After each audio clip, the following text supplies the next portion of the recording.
Hey guys, how you doing? Welcome back to the Art House.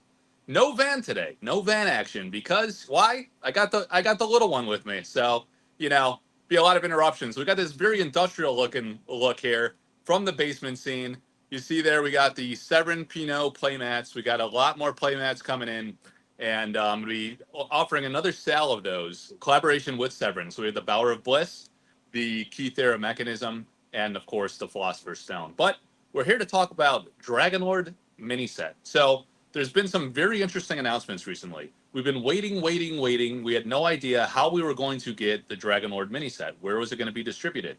I talked previously. There was some speculation that maybe Cardi.io, who is now doing warehousing and supporting a lot of indies, would potentially be offering this direct to consumer. You know, Cardi sells the dust store. They don't sell the dust store stuff. You redeem points from the barcode on the bottom of your box, and then Cardi does all of the fulfillment, right? And they handle the Play Network stuff and all that. So it's kind of logical that perhaps they are warehousing product with Cardi, and maybe they start fulfilling Dragonlord, maybe even Gothic. I don't know, but an announcement came out, and the team said that you will be able to. Well, first of all, stores will be able to pre-order from distribution starting this Monday, July 7th, right? It's funny, in my Discord, someone said August 7th. And they're like, what? Release is August 2nd. How are you going to do pre orders a week after release? It was kind of funny. He actually thought it was August 7th, but it's July 7th, which is this coming Monday. Stores can pre order from distribution. So I've reached out to many stores. They have no idea. They've heard nothing about if distribution would have it, how they were going to get it, if they were going to get it. They're kind of in the dark on this, right? And they've been saying in the discords, and the company's been saying, reach out to distribution on Monday. We'll see what happens. So the stores are going to reach out on Monday, and we're going to find out, right? How widely available is the Dragonlord mini set? How many boxes can these stores order? Will there be preferential treatment for Play Network? Those that are registered in the Play Network and hosting events, or for the Innkeeper, like they have done in the past with waves of beta, with Innkeeper getting priority, right? When beta first came out, there were so many boxes that the Innkeepers were guaranteed, up to a maximum you could order through a survey system.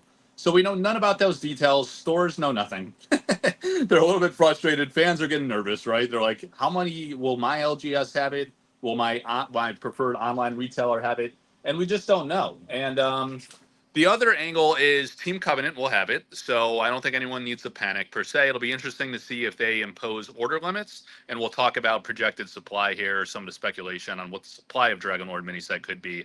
But you could order from Team Covenant in theory, right? Maybe it'll be limited to one or two boxes. We'll talk about that in a minute. And you can order from Ed Beard Jr., right? Ed Beard Jr. is going to have it on his website. He created a specific page for sorcery, and he's going to be updating that with a deluxe kit.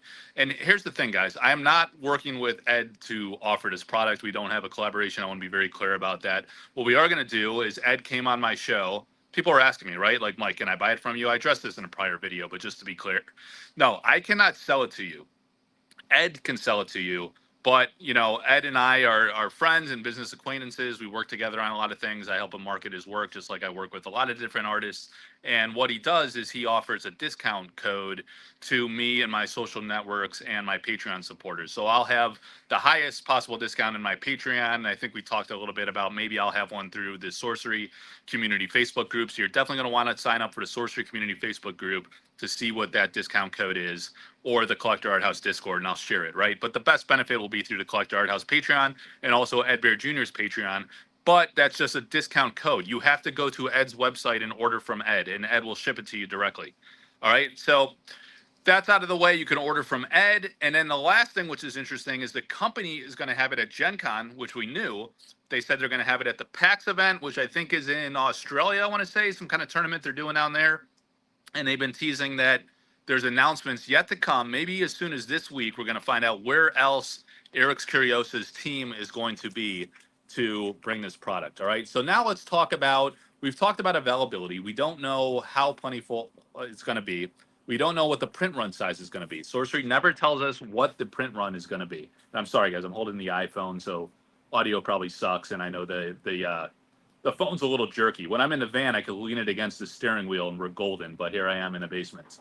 So We don't know quantities, print run, but here's the thing on that, right? And here's the price point, first of all, right? There's a lot of controversy over the price point. The price is $59 per box. You get one box with one pack inside. The pack includes 13 unique rarity cards. That is the entire Dragon Lord mini set, plus one foil card. I almost said at random, but we don't know about what the pull rates will be for the foil variants. They're all uniques, but will they all have the same pull rate? Will it be completely randomized, or will some be more rare than others? Maybe the Avatar will be more rare, maybe the Dragon Lord layer, whatever the big banger, most impactful cards are. I would presume that some will have more rarity than others, and that creates a certain chase element. So it was funny. The price point came out $59. People in main Discord are losing their minds. Some of the players are like, that's too much. I was hoping 29, 39. People in my Discord were like, 59? That's dirt cheap, man. They're giving this away, right? I'm gonna order like 8 of them. And it was a mixed bag. Some people were like, oh, that is a little high. Other people were like, I thought it was gonna be 79 or 99, right? So 59, I personally I think that's very good, very fair price point. And here's why. People that were upset were kind of losing their mind. Like, a price per card is like $4 and change, this and that. Price per card doesn't matter. Here's a mini. It's a set. It's a mini set. It's smaller, but this has been the most accessible, cheapest product to date from Sorcery. $59 entry point, and you get all 13 cards that you need to play. They're unique, so you can only have one copy in your deck. So for only $59, you can have all the cards you want, right? If you don't care about the foil. And why is the foil there? The foil is there for chase, for value, right? Those are going to be hard to get. Getting those 13 are probably going to be very, very hard, right? You think about what the impact is of how they kind of balance both collector and player need here. So if you just get one box, you can play to your heart's content. You're going to have the whole set good to go, right? With the non-foils. If you want to collect, if you want to chase those 13 foils, that might be more difficult, right? Especially based on the pull rates. If some are more difficult to pull than others, then you have a challenge because, how much are people going to open realistically, right? Are people going to open a lot of these and keep opening the same non-foils time and time again? People got super bored with that with their Ethereum Legends, and the players aren't going to do that because they don't care. They're going to open one box, and maybe they want to keep one sealed because they're a collector and a player, possibly, right? But they're not going to open en masse. Maybe some people will. Maybe they won't. That's where the availability equation comes on. If there's limit orders, then maybe that prevents that. And maybe there's workarounds and people have connections and they can start buying up the secondary market, right? And you get the single sellers. All of a sudden they have the foils and the premier access. It's going to be a frenzy. It's going to be a bit of a shit show, honestly. I think it's going to be hard to get. People are going to want it. I think it's going to be valuable. I think it's going to sell out. And I'm not pumping it. I have no reason to pump it. People say like, oh, Mike, you're the hype man. You're always like all fired up and pumped up, but you're bad for the game. You're going to turn people off. You're going to make this product expensive. I don't make anything expensive, right? It's the company's decision. They decide how rare the things inside are, how chaseable they are. Curios are extremely rare. That's a chase. Foils are extremely rare. That's a chase item in all these sets. Now in Dragon Lord, it stands to reason that the foil, one per box, is going to be pretty hard to get them all, right? So they'll probably be valuable. And people think the non-foils are going to be super cheap because if people are opening multiples, they only can play one in their deck. They don't need them all. They'll just dump them on the secondary market, right? So players are happy, collectors are happy. Maybe. I mean, collectors want their stuff to have value. They enjoy the chase. I mean, the element of chase, rarity, scarcity, demand, those are all factors that make things valuable. So I think it is a smart balance, a smart design to offer this product. And for $59, you get all the cards you need. It's very accessible for pretty much everybody, right? Most people, $59, I mean, that's like, what is that? Is that what the Chipotle burrito's at these days? I mean, inflation's freaking nuts. You go to like a half decent dinner and you got a couple family members, you're paying more than 59 bucks. You could get the Dragon Lord mini set, I mean, don't go out to eat one night and you got the Dragon Lord mini set. I don't think price is a problem on this one. Availability, accessibility, that gets interesting. And here again, I think this is not going to be mass printed because again, there's no need to. One box, player's good to go. Small print, collectors are happy. Why would they do a small print? It's more lucrative for them to print more, right? But I think they printed a ton of beta and Arthurian Legends by design because They wanted to onboard new players. They wanted the box opening experience to be available. They had more stores expressing interest. Stores wanted to have product to offer to their local customer scene. They wanted to play draft in Arthurian Legends. But with the Dragon Lord mini set, you don't have all those dynamics. This is the opportunity to cater to the players who thought that beta and Arthurian Legends were overprinted. If you not short print, but like small, modest, reasonable print run on a Dragon Lord mini set, and this set has value, it has rarity, it has chase, it has scarcity, and it actually sells out. Now the collectors are happy. Now collector confidence is back, and they believe in the company. They believe in their motive to want to satisfy collectors and appeal to collectors as well. That can restore confidence in Sorcery, because right now I think some of the collectors feel like they were burned by beta and Arthurian Legends. You know, there's always this dynamic. Like the company's got to grow. They got to make the product available. They want to try to forecast growth, which is very difficult to do. So they're going to print a certain amount with certain assumptions, and they're going to try to feed that demand. Players want you to short print, make it super scarce, to drive like this, you know, demand exceeding supply, right? And just err on the side of making sure that happens. But, you know, I don't think that's viable. That's not reasonable, especially with an annual release set like Sorcery, right? But here you are with Dragon Lord mini set, a very unique product, a small set. It's easy to kind of make this scarce and make it valuable, and again restore that collector confidence ahead of Gothic, because now the collectors are approaching Gothic and they're like, it's going to be just like beta, just like Arthurian Legends. We're not going to go nuts on this set. Everyone I talk to are like, we're going to be cautious. We might not even buy it at release, or we might buy a few boxes just to enjoy the opening experience. And this is not me personally, this is other people, this is what people are telling me.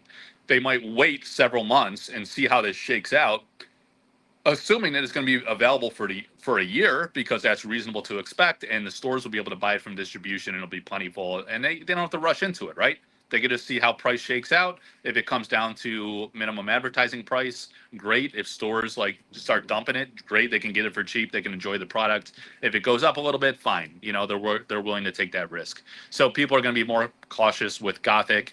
That's how they were viewing it after the beta and Arthurian Legends experience. However, if Sorcery creates this wrinkle where Dragon Lord is hard to get, it sells out, that's going to be a big collector moment. That's going to cause a lot of buzz, a lot of churn, a lot of mixed emotions between player and collector, purist player and collector, stonker speculators. It's going to be a weird, wild dynamic, guys. And I think Eric Curiosa wants to play those games and appeal to everybody. So I think this is the opportunity to do it. It's going to be very interesting. And then we'll see.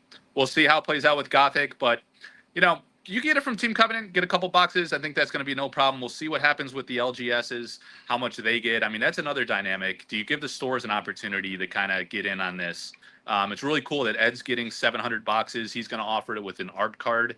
So that's a very unique proposition. You get original art with the box. He's going to sign the box.